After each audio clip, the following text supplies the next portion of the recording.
सुप्रभात बच्चों। मैं आपका अशोक सर आज कक्षा तृतीय के लिए कविता सर्दी आई का पहला भाग लेकर प्रस्तुत हुआ हूँ। बच्चों, मैं तुम्हें इस कविता को पढ़कर सुनाऊंगा और इसकी व्याख्या को भी समझाऊंगा। आप इसे ध्यान से सुनिएगा। कविता सर्दी आई, जिसकी व्याख्या इस प्रकार है। सर्दी आई, ठंड की पहने वर्दी आई। तो यहाँ बताया जा रहा है कि सर्दी आ गई है। ऐसे भी बच्चों हम देखेंगे कि अभी नवंबर का महीना आ गया है और सर्दी आ गई है। तो इस प्रकार अभी का जो मौसम चल रहा है उसके अनुसार यह कविता पढ़ना बहुत ही अच्छा है, क्योंकि हम सर्दी के साथ साथ इस कविता को अभी अनुभव लेंगे और आनंद लेंगे। तो यहाँ बताया जा रहा है कि सर्दी आई ठंड की पहने वर्दी। वर्दी का मतलब होता है यूनिफॉर्म। मतलब जब हम हर मौसम का अपना अपना अलग अलग वस्त्र हम पहनते हैं। गर्मियों में हल्के और सूती वस्त्र पहनते हैं। जब बारिश होता है तो हम तब रेनकोट, छतरी इनका इस्तेमाल करते हैं। और जब ठंडी आती है तो हम शॉल, स्वेटर, जैकेट, मफलर, दस्ताने, मोजा, तो इन सब को हम पहनते हैं ताकि हमें ठंड ना लगे। तो यही है सर्दी का वर्दी यानी सर्दी का यूनिफॉर्म। तो यहाँ बताया जा रहा है कि सर्दी आ चुकी है और अब हमें सर्दी का यूनिफॉर्म यानी सर्दी का पोशाक पहनना पड़ेगा। आगे पढ़ते हैं।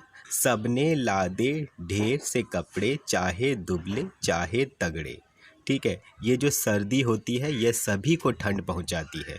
अगर कोई मोटा तगड़ा है तो इसका मतलब उसे कम सर्दी लगेगा, और कोई अगर दुबला पतला है तो उसे ज़्यादा सर्दी लगेगा। ऐसी कोई बात नहीं है, चाहे दुबला पतला हो चाहे ताकतवर हो, सभी को एक समान ही सर्दी लगती है।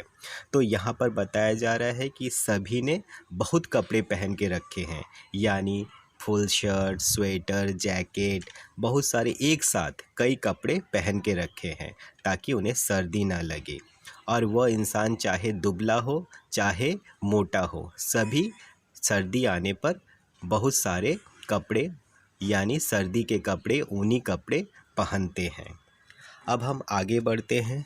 नाक सभी की लाल हो गई, सुकड़ी सबकी चाल हो गई। नाक, बच्चों देखना कि सर्दी के मौसम में क्या होता है, ठंड के मारे हमारी नाक लाल हो जाती है। सर्दी लगने पर हमारी नाक लाल हो जाती है। सर्दी लगने पर हम लोग नाक को रगड़ते हैं। हमारे नाक जो होता है वह ठंडा रहता है और यह देखने में लाल रंग का लगता है।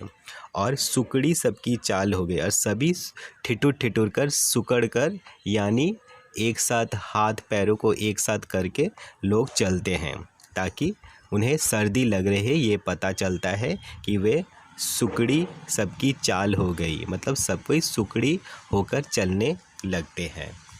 फिर आगे हम देखते हैं। ठिठुर रहे हैं, काँप रहे हैं, दौड़ रहे हैं, हाँप रहे हैं।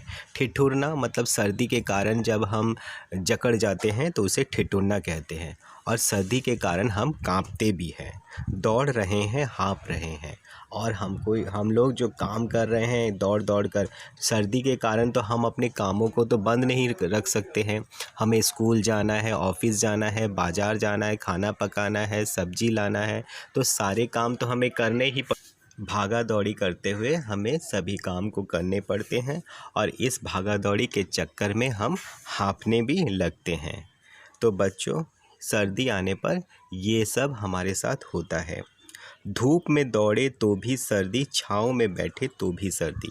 तो हम आगे देखेंगे कि हमें हर जगह सर्दी ही सर्दी लगता है। बच्चों, आजकल तुम लॉकडाउन के कारण यानी कोरोना काल में अभी तुम लोग घर में ही हो, तो तुम लोग सर्दी का मौसम भी चल रहा है, तो तुम लोग ज़रूर देखोगे कि धूप में बैठने से भी हमें सर्दी लगती है, और छाँव में तो जाने से सर्दी लगेगी ही, क्योंकि वहाँ तो ठंडी रहता ही है। तो यहाँ पर बताया जा रहा है कि सर्दी के मौसम में चारों ओर, चारों तरफ, धूप में हो छाँव में हो, हर जगह हमें सर्दी ही सर्दी लगती है। तो बच्चों, यह हुआ आज का कविता का सर्दी आई का पहला भाग। तो हम इसके दूसरे भाग में बाकी जानेंगे। तो तब तक के लिए बच्चों धन्यवाद।